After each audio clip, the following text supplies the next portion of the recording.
नमस्कार साथियों, स्वागत है आपका अपना YouTube चैनल AKM की पाठशाला पर। मैं आपका दोस्त अक्षय कुमार। तो दोस्तों, आज हम लोग पुनः एक नए वीडियो के साथ प्रेजेंट हुए हैं। आज का जो सब्जेक्ट है वो मैथ है। क्या है? वो है मैथ में हम लोग आज देखने वाले हैं क्लास 8 का। ठीक है, क्लास 8 का जो साप्ताहिक टेस्ट 2023 में जो पूछा गया था, यानी 23 से 23 क्लास 8 को देखने वाले हैं।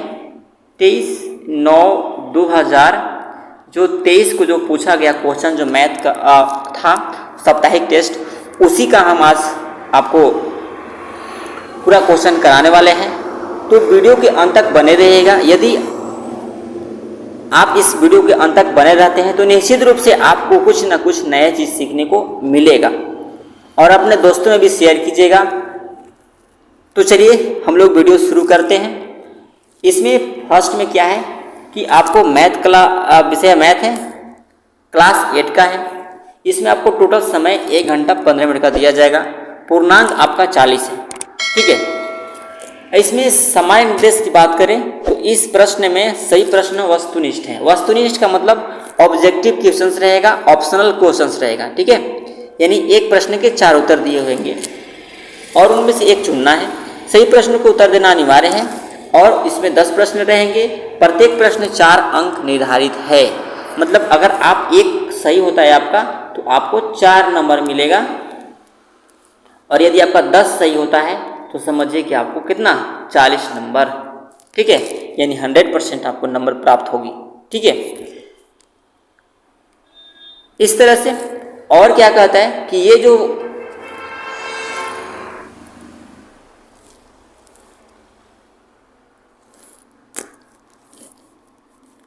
इसमें गलत उत्तर के लिए कोई ऋणात्मक अंक नहीं है। मतलब आपका गलत होता है तो उसमें आपका नंबर नहीं कटेगा। ठीक है, सही प्रश्न के लिए 4 विकल्प दिए गए हैं। सही विकल्प ABCD के रूप में आपको पास प्रेजेंट रहेगा और उसे उत्तर पुस्तिका में आपको राइट करना है।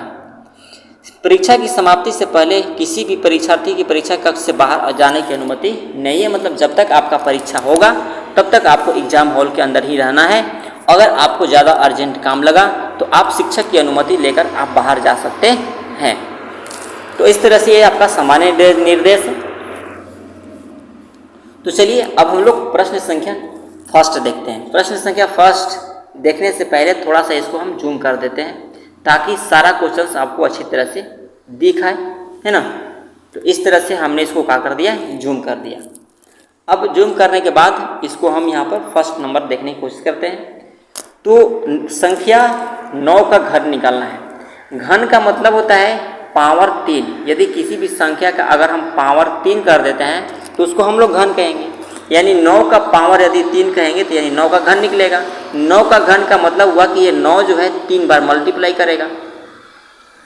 तो इसका आंसर 9 9 81, 81 9 होता है 729। आप इसको जब हल करेंगे तो इसका आंसर ये आता है। ठीक है, यानी पहला का जो आंसर होगा इस C नंबर होगा। ठीक, उसी तरह से हम क्वेश्चन नंबर B की ओर चलते हैं। क्वेश्चन नंबर B यानी 2 की ओर चलते हैं। निम्न में से कौन से एक पूर्ण घन है? पूर्ण घन छांटना है। घन का मतलब जैसे अगर हम किसी भी संख्या लिए तो पूर्ण घन है नहीं, ऐसा कोई संख्या नहीं है जितना गुना उतना करेंगे कि 14 प्राप्त हो जाएगा। अब देखिए ये क्या है, ये आपका 196 है।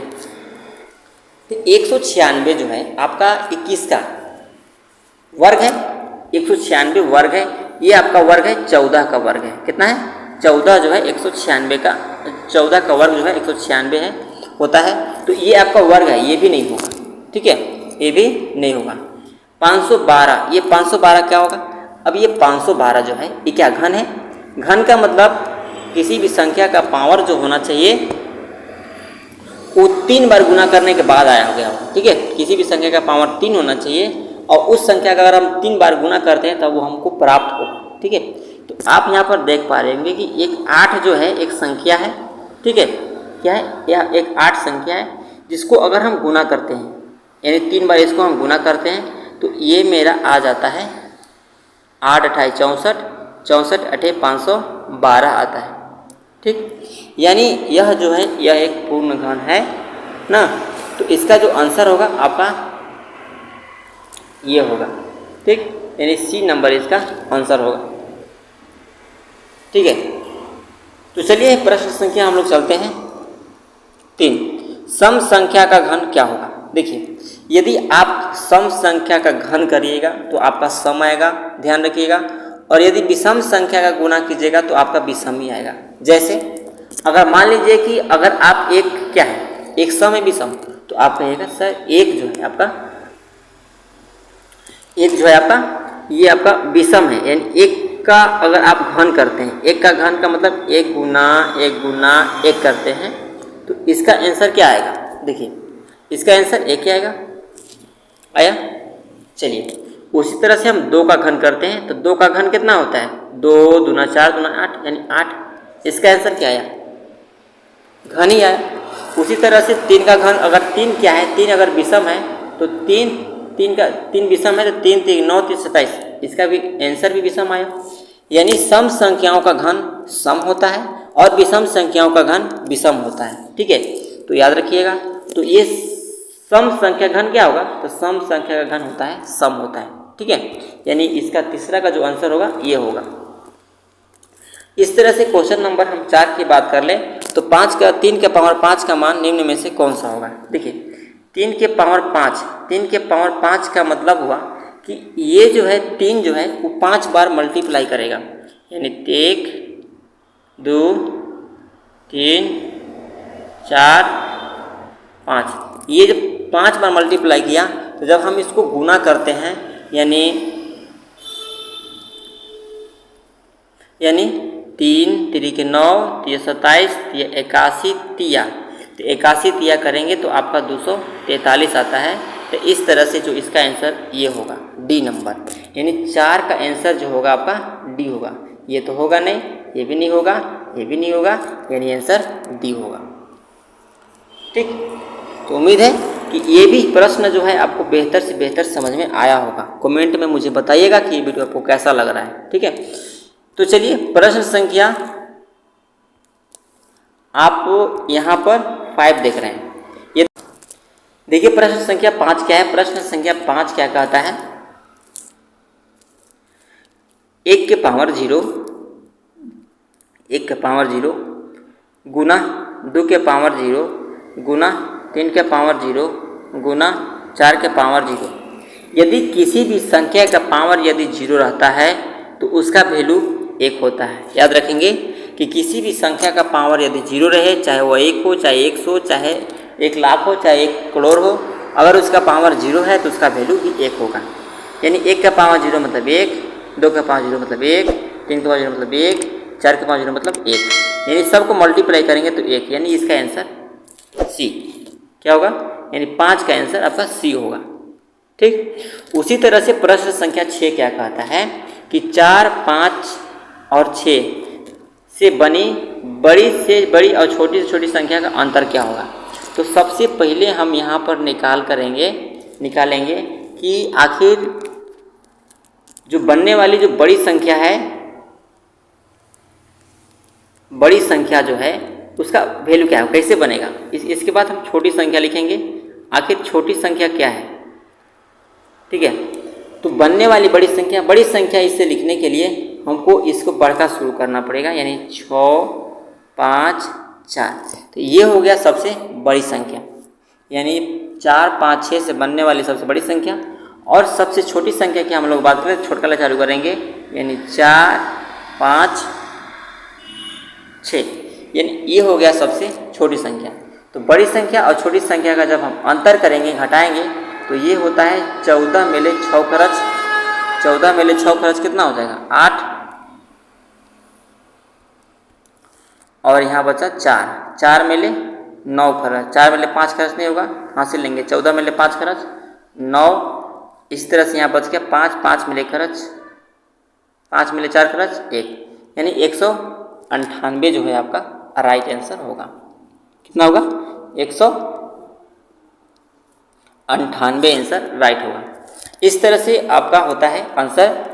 तो उम्मीद है कि ये समझ में आ गया होगा। यदि आप प्रश्न का उत्तर जान रहे होंगे तो आप मुझे कमेंट बॉक्स में ज़रूर लिखिएगा। ठीक है, नेक्स्ट प्रश्न है आपका 7 नंबर, 3 अंकों की सबसे बड़ी एवं सबसे छोटी संख्या का योगफल क्या होगा।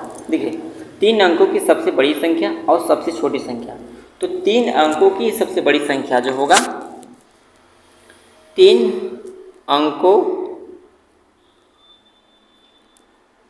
अंकों की बड़ी संख्या,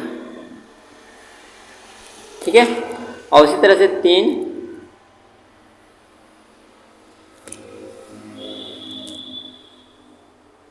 अंकों की छोटी संख्या।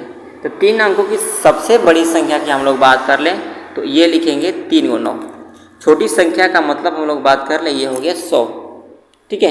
तो ये हुआ 3 अंकों की सबसे बड़ी संख्या, और ये हुआ बड़ी संख्या, और ये हुआ छोटी संख्या। जब हम इन दोनों को हम योग करते हैं, जोड़ते हैं, तो ये मेरा 9, ये मेरा 9 और 9 1 10, मतलब 1099 आंसर हो गए। यानी इसका आंसर जो दिख रहा है आपका सी होगा, है ना, यानी 1099 जो इसका आंसर होगा, ठीक है। तो उम्मीद है कि ये भी आपको समझ में आ गया होगा। तो चलते हैं प्रश्न संख्या 8 की ओर। और प्रश्न संख्या 8 कहता क्या है उसको समझने की कोशिश करते हैं। तो ये है आपका प्रश्न संख्या 8। अब इसमें क्या है थोड़ा ध्यान देंगे, इसमें हल करने की वाला है। तो 6 के पावर n है, ठीक है, बटा 6 के पावर 2 है, -2 है ना, -2 है, बराबर 6 के पावर 3 है। तो इसमें हमको n का वैल्यू क्या होगा, तो इसके लिए हम क्या करते हैं, इसको क्रॉस मल्टीप्लाई करेंगे। इस तरह से मल्टीप्लाई करेंगे तो ये हो जाएगा 6 के पावर n बराबर 6 के पावर 3 गुना 6 के पावर -2। यहाँ तक कोई दिक्कत परेशानी नहीं हुआ होगा, ठीक है। उसी तरह से प्रश्न संख्या आपका, इसको जब हम हल करेंगे तो हल करने के बाद आपका परिणाम क्या आएगा, थोड़ा ध्यान से देखिएगा। 6 के पावर n हो गया बराबर, और इसको जब आधार बराबर है तब पावर जुटेगा, यानी 6 के पावर क्या हो जाएगा यहाँ पर, अब 3 में 2 घट जाएगा तो यानी 1 बचेगा, ठीक। यानी जब बराबर की इधर से उधर रहता है तो आपका जो है यहाँ पर आधार कट जाता है ना। जब आधार कटेगा तब पावर बराबर हो जाएगा, यानी 6 बराबर 6 और n बराबर 1, यानी इसका जो आंसर होगा n = 1 आंसर राइट होगा, ठीक है। कितना होगा, n = 1 आंसर राइट होगा। तो इसका आंसर जो होगा ये होगा 1, ठीक। तो हम यहाँ पर n का ही मान पूछा था कि आखिर n का मान क्या होगा। तो इस तरीक़ा से जब आप बनाइएगा तो इसका आंसर क्या होगा, n, ठीक। यदि आप इसमें को समझ में आ गया होगा तो मुझे कमेंट में, चलिए।